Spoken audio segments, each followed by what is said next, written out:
Kufanele uqaphele kakhulu kuba nobudlelwano obungeke businde ekushintsheni kwesimo. Abanye abantu bayasithanda uma sinemali, kodwa uma izikhathi zonyaka zishintsha angeke babe khona. Abanye abantu bayasithanda uma izinto zihamba kahle noma siphilile emoyeni. Kuthi lapho izinto zishintsha sishiya. Qaphela kakhulu ukwakha ubudlelwano obungezikhathi ezithize zonyaka. Sibonge kakhulu lapha yana ke singena kanjalo singena ngomama umkhokheli umama ke umkhokheli uMadangazela Sibiya ethi ngivuse Nkosi kade ngilele.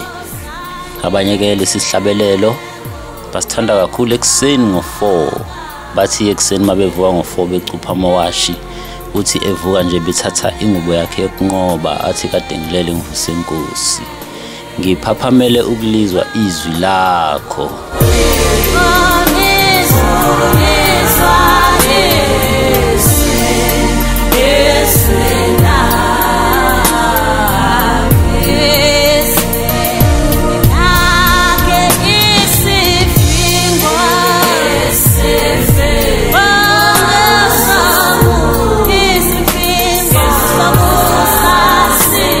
Sisendabeni ke enkulu indaba esikuyo sikhuluma ngobuNazaretha. Ayikho enye into esingakhuluma ngayo enkulu edlula le esikuyo thina singamaNazaretha onyazi. Unyaka ke esikuwo u2022 enyangeni yeshumi inkosi yamaNazaretha unyazi lwezulu lasebuhleni lulapha yana ke eJudiya lapho lukhona eShowe kulonyaka ka2022 enyangeni yeshumi. Sibonga kakhulu ubuNazaretha sasingazi ukuthi izikhathi enje zobuye ifike emva kwesikhathi lapho ke sike sadlula khona esikhathini sokhuvethe. Kwakungathi kumnyama ezweni sibona yonke into imile. Siyabonga kakhulu enkosini yezulu nomhlaba. Sisendabeni ke enkulu esingakhuluma ngayo makuthiwa singakhuluma ngobuNazaretha sikhuluma ngabo nje singakhuluma kushona ilanga ngoba wonke umuntu oyiNazaretha melapha ebuNazarethini ubuzwa ngaphakathi. Umntwana uyamuzwa inyakaza ngaphakathi. Kuyekusho kanjalo ke kuthiwa engabe umntwana usamuzwa yini noma mhlambe umntwana kade afa. Kwasho njalo ke sifika ke kule nkonzo noma siqala sihlakanipha kwathiwa asogada umntwana. Kwabuye kwakhona ke amazwi athi ke uShembe mphuzeni abe ngaphakathi kini ngoba uma uShembe nimgcoba uzosuka phela njengamafutha wagcobile esikhumbeni makwanethwa imvula ayasuka bese uyasala uyaphasha nje. Sizoke sixoxeke sithi ukuxoxisana sindawonye nje ngokulalela lapho nikhona ngeindawo abanye basemsebenzini abanye basemakhaya abanye basempedeni yabo. Isikhathi sanamhlanje usuba nento uyilalele noma ubuke khulume nabantu abakude. Wathi ke omunye umkhulu ebuka wathula wathi awu lentsha namhlanje ikhuluma ithuli. Ungambona umuntu ethule kanti uyakhuluma. Manje ke sizama ke ukufaka ukuthi ke kuwo lokukhuluma uthuli bese sifaka ubuNazaretha phakathi. Indaba ka enkulu ke sikuyona indaba yobuNazaretha esikhuluma ngayo. Khona ke la ihlabelelo sika Shembe. Masiqala nje indaba yethu sizoxoxa sixoxisane. Indaba ka Shembe la khona ihlabelelo 154 sifundeka kanjena ke ngiyakholwa kuyise nakumoya oyingcwele nakuyo inhlangano yabangcwele baseNazaretha ngokuba ngiyathanda ukulibona lelo lizwe elizayo. Inhliziyo yami njengesilwane angivumi ukukulandela. Ngisize wena Nkosi mina ngithanda ukukholwa ngoba ngiyathanda ukulibona lelo lizwe elizayo. Kepha izilwane ngezwi lakho zamlandela uNowa. kepha eyami ayivumi ukukulandela ngoba ngiyathanda ukulibona lelo lizwe elizayo. Uyidwala lokuphumula, uyisihlangu samakholwa. Sikhuluma ngalokho-ke kodwa ngithanda ukuthatha kakhulu la ekuqaleni uma inkosi yamaNazaretha ithi ngiyakholwa kuyise nakuyona inhlangano yabangcwele baseNazaretha. Singamakholwa-ke aseNazaretha. La sithi ake sibuke sengazuthi ngathi kukhona la mhlawumbe uma sibuka ukuthi ngabe sisayibambe kahle yini, ngabe ubuNazaretha siyabuhlonipha na, ngabe into esiyiyona siyayazi ukuthi siyini na, ngabe kunezinto eziningi engabe siyayiqikekela, ngabe siyayiqikekela yini na. Okokuqala nje singakhuluma ngendaba enkulu, indaba yesabatha. Indaba yesabatha indaba enkulu. Ngabe emakhaya siyakwenza yini ukuthi silihloniphe isabatha njengezinye inkolo ehlonipha izinsuku zazo noma zihlonipha izikhathi zazo zokuthandaza? Uma ke sidlula lapho ke endabeni yesabatha, ngoba amaNazaretha amaningi ayaligcina isabatha ngendlela aligcina ngayo, futhi ayalihlonipha, futhi ayalazisa, futhi awayidli into eshisayo ngesabatha. Lokho kuthanda kuba yinto ejwayelekile kakhulu. Akukho okunye okuwumahluko esingakusho noma sithi mhlawumbe kukhona esikubonayo thina okuphambuka kakhulu kumaNazaretha amaningi, ngoba kujwayelekile nje makulesihlanu ilanga liyoshona amaNazaretha ayawucisha umlilo bese yathandaza ngesikhathi sokuthandaza. Abanye ke bangathandazi, kuqale mhlambe lapho ke ukuthi kube khona lokho okudembesela noma lokho okukhudula inyawo, kodwa umlilo bawucishe ngokungena kwesabatha ngolesihlanu. Bese kuthi ke ngakusasa ngalo isabatha umuntu noma engayile esontweni, kodwa umuntu meyiNazaretha akuvamisile ukuthi umuntu meyiNazaretha athi ngoba engayile esontweni bese basumlilo edla ukudla ngoba ethi akayile esontweni. Ingakho ke ngithi ke okwesabatha kujwayelekile izinto ezenzakalayo. Ngeke size sikubheke kakhulu, sibheke nezinto ezincane ezihlulayo kwayithina. Kodwa nje okugqamile kakhulu ngesabatha ukuthi akwenziwa umsebenzi ngesabatha futhi akubaswa ngesabatha. Lana ke esabatheni ukufice abanye bewucishile umlilo ngolesihlanu bese beyavuka ngakusasa bengawubasha umlilo, kodwa uthola ukuthi kunezintonyana ezincane abalokhu bezenza ekhaya. Mhlawumbe uyavuka omunye uthatha ishanelo ushanela ibala, uyavuka omunye uthatha amabhodi uyawageza nezitsha, uyavuka omunye uthatha ingubo uyayineka, ngalo njalo isabatha. Izinto ke lezi ezincane lezo engikhuluma ngazo ukuthi ke mhlawumbe lezo zinto ezincane ngabe siyayiqaphela na, ngoba lokhu ke okugqamile kusobala ukuthi umlilo ubaswa ngesabatha. Abanye ke baye benze izinto ezinjalo lezi ezincane esizibona mhlawumbe zinganakekile, noma ke umuntu avuke ekseni ngalo isabatha athi ngoba ngiyile esabatheni ake ngiphuthume ngapha ngase-mall, ngihambe ke ngiyothi ukucosha izinto ezishodayo ngoba kusasa ngizobe ngine-washing ngiqala usuku. Sikhuluma ke ngalezo zinto ke ezincane ezihlukile noma ezijwayelekile kube sengazuthi mhlawumbe kaziyona inkinga kuthi, kodwa mase sicoboshisa kahle, sicubulungula, sihlaziya, sihlolisisa noba kusho umnikazi ethi abahlolisisa kahle ukuthi luphi usuku lwamiswa uNkulunkulu ngeqiniso nwalo lwesabatha, siyathola ukuthi ke izinto eziningi siyazenza singanakile. Siyaphuma sambe seyitolo, sigibela imoto, sihlale phakathi kwabantu abaphuma emlilweni akade bebasile, sixhawula abantu esihlangana nabo ababangani bethu, sibabingelele, sibabuza impilo, simemeze, senze yonke into. Kodwa bese sima ngokuthi siyazi ukuthi namhlanje isabatha ngeke siyifake into eshisayo emlomeni, futhi ngeke siliphathe igeja, kodwa okunye siyakwenza, siyakuphatha futhi.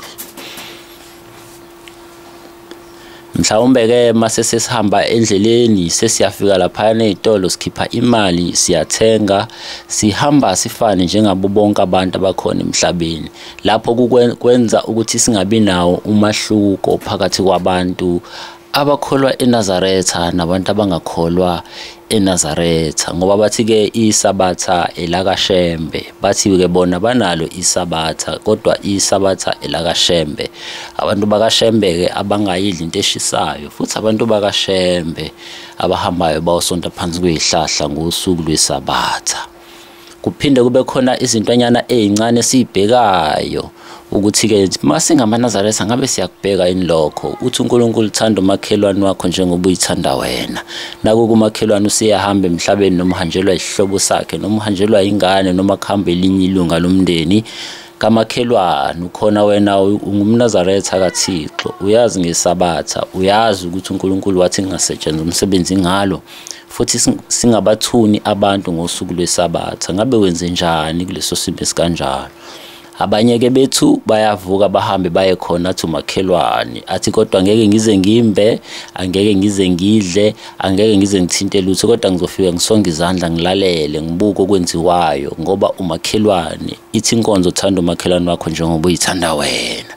Abanye ke bavuka ekseni athathe izinto zakhe angene ebheshwini lakhe, athathe isicephu sakhe ashone esabatheni ayodumisa uJehova wamabandla. Aphike ngokuthi ke mase kudlule isabatha ukuthi sekuphele konke bese yohlanganisa amehlo nabomndeni oshonelwe noma umndeni ohanjelwe, ayoxolisa ukuthi ke bekungusuku lakhe olukhulu lokuyokhonza uJehova. Kwezinye ke indawo bathi ke labantu ke abangasonti eNazaretha bathi ke nabo ngeke bawahambela amaNazaretha ngoba nabo kusuke kusuku labo lokukhonza, usuku langesonto. Angithi nabo balihlonipha usuku labo langesabatha, mase bethi ngeke ke nabo baye. Sekukhona ke uqhekeko phakathi kwemindeni emibili athi uJehova thanda umakhelwane wakho njengoba uzithanda wena. Singakhuluma ke izinto eziningi ngesabatha, singakhuluma sizikhihliza amagwebu ngezinto ezenzakayo. Abanye bethu esikhonza nabo eNazaretha banamabhizinisi wabo amahle ahamba kahle kakhulu ngosuku lwesabatha noma ngosuku lokuphela kwesonto. Kube nzima ukuthi bangathatha izithixo noma okhiye bakhiye noma bathathe okhiye beyimoto bawubeke ngoba bethi isabatha. Abanye bethu banezimoto ezihambayo ithutha umphakathi, bese ke bethi ke ngeke bakwazi ukuyimisa imoto ngoba umphakathi kumele uhambile. Phakathi kwalo mphakathi kukhona ngisho nawo amakholwa, khona ngisho nawo amaNazaretha adinga ukuya emathempelini agibela imoto. Ziningi ke izinto esingakhuluma ngazo sihlaziye ngosuku lwesabatha. Abanye bethu bayasebenza kaMlungu, umlungu athi uyasebenza ngosuku lwesabatha umdinga emsebenzini bese yavuka ahamba aye khona ngosuku lwesabatha. Abanye basebenza ngomlilo, abanye basebenza ngezinto ezibajulukisayo ngalo usuku lwesabatha. Uma sizwa abanye bakhuluma izinto eziningi bathi ke nemali oyisebenze ngalolu suku lwesabatha, yebo kumele umhloniphe umqashi wakho ngoba uphila ngaye, kodwa ke imali yangalolu suku oyisebenzile yosuku lwesabatha, qaphela ukuthi uyenze njani, qaphela ukuthi uyihlanganisa nayiziphi imali. Baye basho njalo abanye abahlaziyayo, abahlaziya izinto eziningi. Yebo bayasiza ngokuhlaziya ngoba cishe mhlawumbe ukuphuma kwethu emkhondweni wememezelo zezwi lakhe uJehova uzophinda shaye ngemfe iphindiwe. Ziningi ke izinto esizingayikhuluma, siphinde sidlule futhi sikhulume ngemithandazo. Imithandazo kaJehova asimisele yona miningi kakhulu, imithandazo ekugcina singayenzi. Uma ngithi miningi kakhulu kuyenzeka umthandazo ka6 wantambama mawukudlulile nowangakusasa ntambama mawukudlulile ugcina isiminingi lo mthandazo.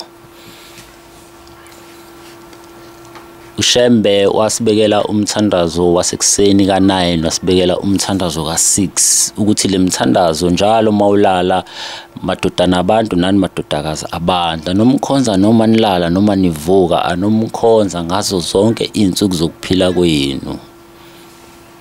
Wathi-ke uJehova esimlandelayo, noma uhamba endleleni imkhonze, noma usemsebenzini wezandla zakho mkhonze, ngokuba uJehova uyena onika ukukhuthala, uyena onika umphefumulo wakho ukukhuthala. Ukuthandaza mawubheka la kuleli sonto esikulo noma kule nkonzo kaShembe kufanele kuhleli kusolimini lwakho, ngoba ithi inkosi inyanga yezulu masiyibuka la ezintweni ezikhulumayo, ithi noma uhamba ekseni, bothi noma usumngeinyawo usukhohliwe ukuthandaza, uthandaze umile, uphuma ngomnyango, utshele uJehova uNkulunkulu wakho ukuthi usuyaphuma manje, sicela ukuthi uNkulunkulu aphume nawe.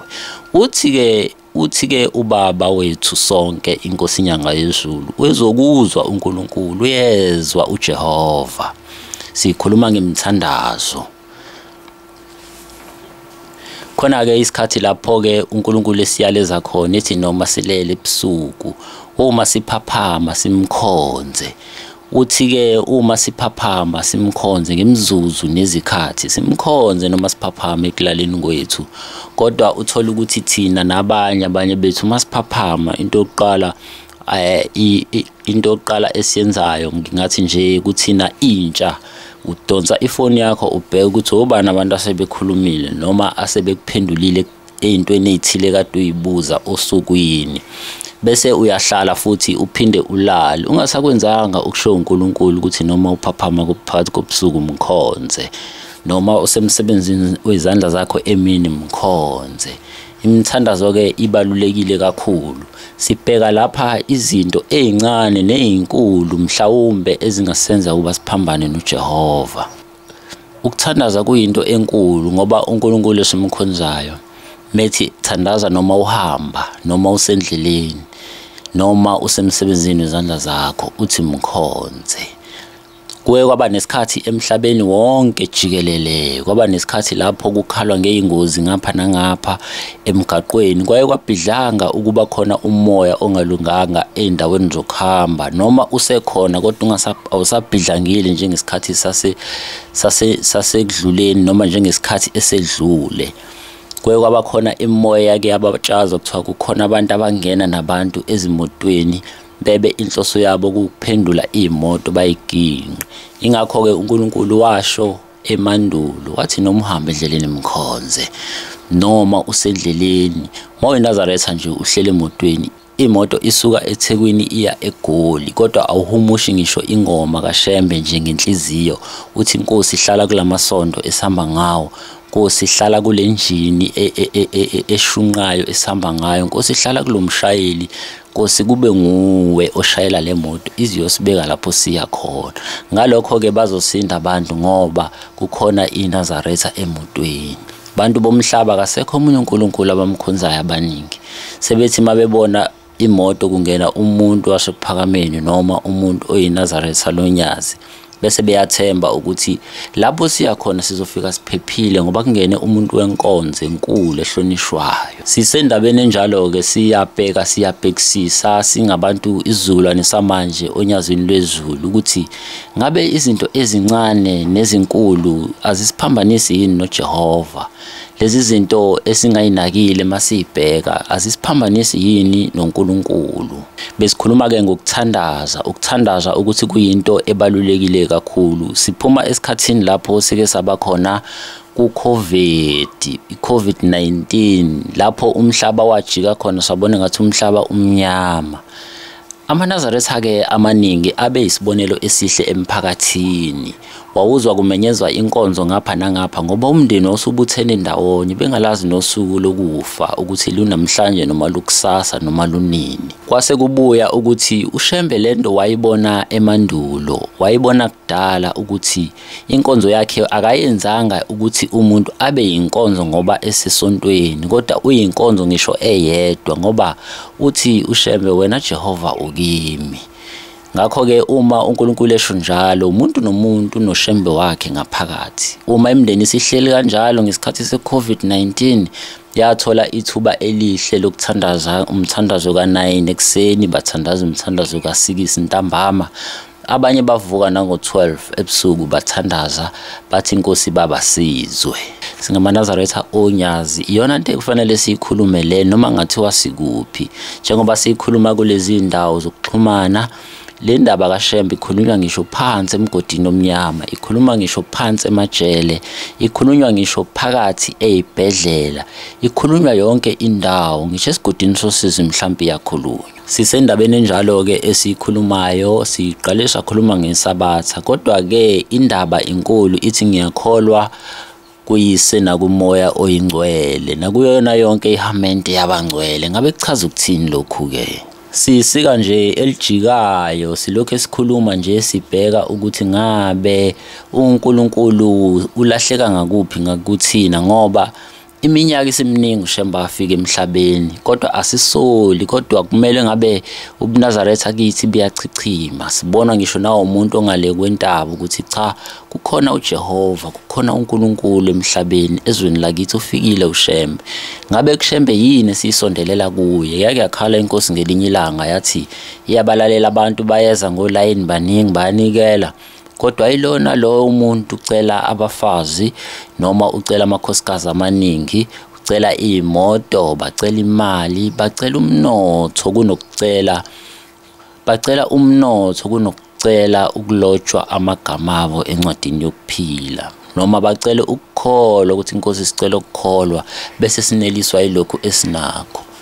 Ngicabanga ukuthi uma singamakholwa ikakhulukazi aseNazaretha, into kumele siyifundiswe yona, kumele siyifundiswe ukuneliswa ilokhu esinakho. Uma lokhu onakho uneliswa yikho, uzomkhonza uJehova, wena nendlu yakho uyakumkhonza uJehova. Kodwa uma ubuka ngaphesheya kwenye indawo, lapho ungeke ube namandla okufinyelela kuleyo nto oyibukayo, base uyakhuluma ngenhliziyo, uyadlinza uthi wena ngathi uNkulunkulu akayizwa imithandazo yakho, kanti imithandazo yakho uyayizwa, kepha uNkulunkulu kuphe lokho kungangawe. Awukwazi ukuthi ungafuna imoto eshayelwa udokotela kodwa ungenazo iziqu zobudokotela, bese uthi uJehova akakuzwa. Umnika kanjani lo imoto enkulu kangaka wena akunike imoto encane? Wonke umuntu unikwa ngokungangaye. Sihlabele imigama siqhubeke, sikhuluma ngobuNazaretha esikubo, njengoba sisho sithi ubuNazaretha uzobuthola yonke indawo. Uyabuthola ezikoleni, uyabuthola ema-university, uyabuthola endaweni zokusebenza, uyabuthola emajele, uyabuthola ngisho eyibhedlela, siyabuthola ngisho emagqumeni asemathuneni abantu bethuna. Akukho lapho bungekho khona ubuNazaretha. Khuphuka ubuNazaretha ngoba alikho elinye idwala laphakade esithembele kulo ngaphandle kwedwala lethu lokuphila okungunaphakade.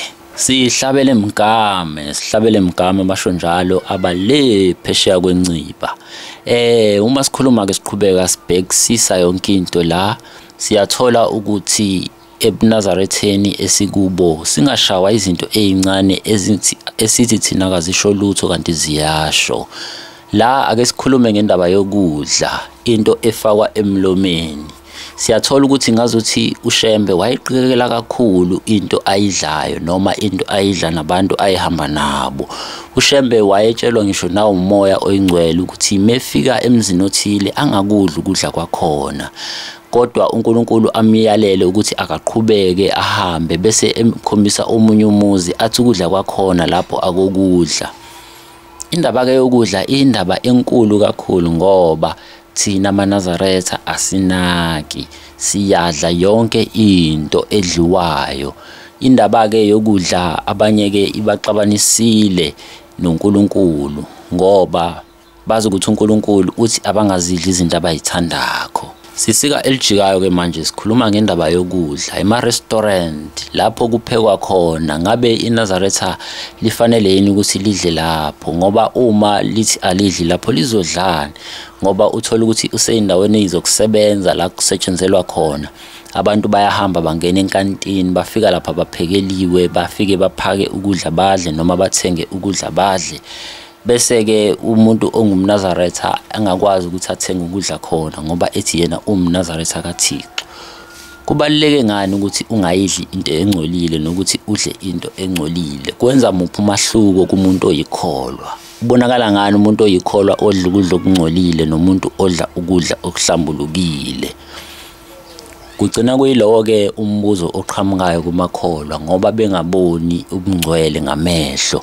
Ubungcwele ke buyinto ecashile, ubungcwele buyinto elula kakhulu ukusuka. Wake wakhuluma umunye umfundisi ekhuluma esontweni, wathi wake waboniswa inyoni kubafundisi zihlele emakhanda nakubantu zihlele emakhanda, abanye kodwa bengenazo lezi inyoni emakhanda. Wasiyabuza ephupheni ukuthi ngabe kuchaza ukuthini lokhu. Kwathi ubungcwele lobu umuntu aphuma nabo emanzini.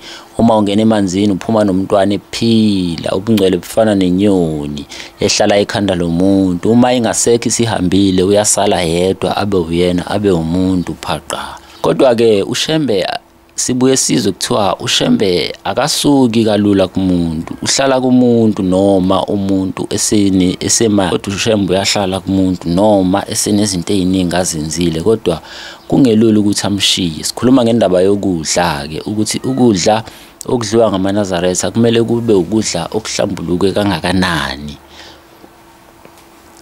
Lana ke ekudleni ke ngendlela esikhathi sanamhlanje sesingasanaki ngayo, ukufike umuntu oyinazaretha ufike endaweni lapho kusemgcwabeni mhlawumbe kufihlwa ngesonto, kodwa abantu bakhona umsuka wabo abekho enkolweni nobuNazaretha, nabaphethe lokho kudla abekho enkolweni nobuNazaretha, noma bethenga esitolo zange baqikekele ukuthi lokhu akudliwa umuntu oyikholwa, lokhu kuyadliwa umuntu oyikholwa. Sithi mase siqhamuka sesibona amasaladi amahle anembala eminingi kanti anezinyamana ezincane esize zaba amaqatha amancane kanti ezisilwane esingadliwa eNazaretha. Indaba ke yokudla indaba ejulile kakhulu ngoba ukudla sikuthola endaweni eziningi ezihlukahlukene.